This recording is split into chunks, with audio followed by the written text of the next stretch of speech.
வாழ்க்கையில் இருக்கக்கூடிய ஒவ்வொரு பிரச்சனைக்கும் தீர்வு அப்படிங்கிறது நிச்சயமா இருக்கும். அதிலும் குறிப்பா இந்த ஒரு வேர் இருந்துச்சு அப்படின்னா உங்களால தீர்க்க முடியாத பிரச்சனைன்னு எதுவுமே கிடையாது. எல்லா பிரச்சனைகளையுமே உங்களாலேயே தீர்க்க முடியும் அப்படிங்கிற ஒரு மனநிலை உங்களுக்கு உண்டாகும். அது என்ன வேர், அதில் ஏன் அவ்வளோ சக்தி இருக்குது அப்படிங்கிறத நாம் இந்த பதிவில் தெரிஞ்சுக்க இருக்கிறோங்க. ரொம்ப ரொம்ப விலை அதிகமாக கொடுத்து வாங்க வேண்டிய வேர்லாம் இல்லை, விலையும் கம்மி தான்.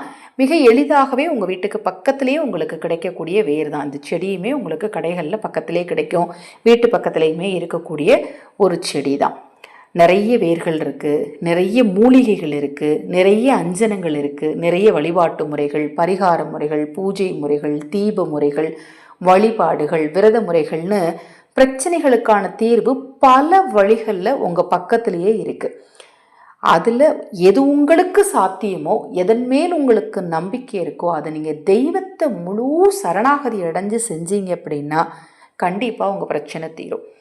நம்ம வழிபாட்டில் எந்த அளவுக்கு தீபத்திற்கு முக்கியத்துவம் இருக்கிறதோ, எந்த அளவிற்கு பஞ்சபூத சக்திக்கு முக்கியத்துவம் இருக்கிறதோ, அந்த அளவிற்கு பார்த்தீங்கன்னா இந்த விருட்சத்துக்கு எந்த கோவில் எடுத்துக்கிட்டீங்க அப்படின்னாலும் கோவிலில் இருக்கக்கூடிய மூலவருக்கு என்ன சக்தி இருக்குமோ அந்த சக்தி அந்த கோவிலில் இருக்கக்கூடிய மூலவருக்கு இருக்கக்கூடிய சக்தி அந்த கோவிலில் இருக்கக்கூடிய விருட்சத்துக்கு இருக்கும்.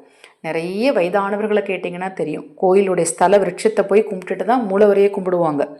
அதை மாதிரி கோயிலில் மூலவருக்கு எப்படி தீபமேற்றி வழிபாடு செய்கிறாங்களோ அதை போலவே விருட்சத்துக்கும் வழிபாடு செய்வாங்க. விருட்ச வழிபாடுங்கிறது ரொம்ப ரொம்ப முக்கியமான ஒரு வழிபாடாகவே இருக்குது நம்மளுடைய ஆன்மீகத்தில்.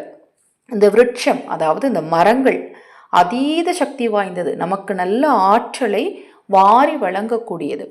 அப்படி இருக்கும்போது அதனுடைய வேர்கள் அப்படிங்கும்போது அது இன்னுமே நமக்கு நிறைய ஆற்றலையும் நிறைய சக்தியையும் நிறைய மன வலிமையையும் நிச்சயமாக கொடுக்கும்.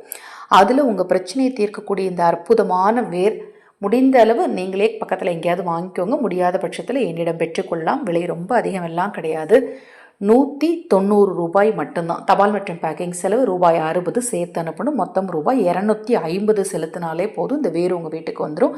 இந்த வேரை நான் சொல்கிற முறைப்படி உங்கள் பூஜை அறையில் நீங்கள் வச்சா போதும், செல்வம் சேர்ந்துக்கிட்டே இருக்கும், கடன் பிரச்சனை தீரும், குடும்பத்தில் பிரச்சனை அப்படிங்கிறது நிச்சயமாக இருக்காது நம்பிக்கையோடு செய்யும் பட்சத்தில். விநாயகர் அப்படின்னு உடனே அருகம்புல் நமக்கு ஞாபகம் வரும் இல்லையா? அடுத்தது என்ன? வெள்ளெருக்கு. இந்த வெள்ளெருக்கு எந்த இடத்தில் இருக்கிறதோ அவங்களுக்கு யாராலையுமே செய்வினை, பில்லி, சூனியம், கண் திருஷ்டின்னு எதையுமே செய்யவே முடியாது. ஏன்னா அந்த வெள்ளெருக்கு வேற தாண்டி அது உள்ளேயே போக முடியாது அப்படின்னு சொல்லுவாங்க.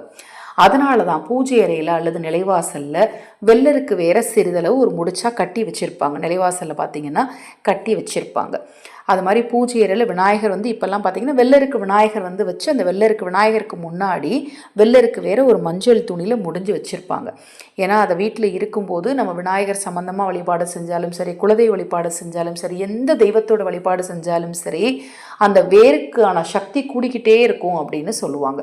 அந்த வேருடைய சக்தி கூடும்போது வீட்டில் நேர்மறை ஆற்றல் சக்தி பெருகும், வீட்டில் தெய்வ அருள் பெருகும், உங்களுக்கு யாருமே எந்த தீங்குமே செய்ய முடியாது.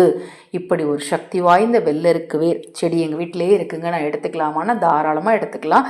நகம் படாமல் அதை நீங்கள் பார்த்து எடுத்துக்கணும். அதாவது நீங்கள் மஞ்சள் தண்ணி தெளித்து அந்த மரத்தை தொட்டு கும்பிட்டுட்டு விநாயகர் மனதார வேண்டிட்டு அந்த வேரை எடுத்து அந்த வேருக்கு நீங்கள் விநாயகருடைய மந்திரத்தை, மூல மந்திரத்தை இந்த ஆடியோக்கு டிஸ்கிரிப்ஷன் பாக்ஸில் கொடுக்குறேன், குறைந்தது 1008 முறை சொல்லி பூஜித்து அதன் பிறகு அதை எடுத்து மஞ்சள் தடவி அதை நீங்கள் பசுஞ்சாணத்தை வச்சு நல்லா சுத்தமாக கழுவிட்டு திருப்பி நீங்கள் அதை எடுத்து மஞ்சள் தடவி அதை ஒரு மஞ்சள் துணியில் வச்சு கட்டி நீங்கள் பூஜை அறையில் அல்லது நிலைவாசலில் வச்சுக்கலாம். இப்போ நான் சொன்ன இந்த விஷயம் உங்களுக்கு புரியல, அதாவது எனக்கு வெள்ளெருக்கு வேர் ஈஸியாகவே கிடைக்குதுங்க, அதை எப்படி நான் எடுத்து வைக்கணும் அப்படிங்கிற ப்ராசஸ் உங்களுக்கு புரியலைன்னா தாராளமாக என்கிட்ட வாட்ஸ்அப்பில் கேளுங்க, சொல்கிறேன். இல்லைங்க நான் உங்ககிட்டயே வாங்கிக்கிறேன் அப்படின்னாலும் வாட்ஸ்அப்பில் கேளுங்க. என்ன விலை வரும்லாம் உங்களுக்கு சொல்லிட்டேன், வேணும்னா வாட்ஸ்அப்லேயும் கேளுங்க, தெளிவான விளக்கம் கொடுக்குறேன். மேலும் அக்ஷய பாத்திரம் உணவளிக்கும் திட்டத்தின் மூலம் ஆதரவற்றவர்களுக்கு உணவளிக்க முன்வார். இந்த திட்டத்தில் எங்களோடு இணைந்து வருகிற சித்திரை 1 தினம்தோறும் 108 பேருக்கு, அதாவது இல்லங்கள் தவிர்த்து 108 பேருக்கு உணவளிக்கலாம் அப்படின்னு முடிவு செய்திருக்கிறோம். அதில் உங்கள் பங்களிப்பை செலுத்த விரும்பினால் ரூபாய் 10 உங்கள் விருப்பப்படி செலுத்தலாம். மேலும் தகவலுக்கு வாட்ஸ்அப் பண்ணுங்க. ஹரஹர சங்கர, ஜெய ஜெயசங்கர, மகா பெரியவா திருவடி பாதம் சரணம் சரணம்.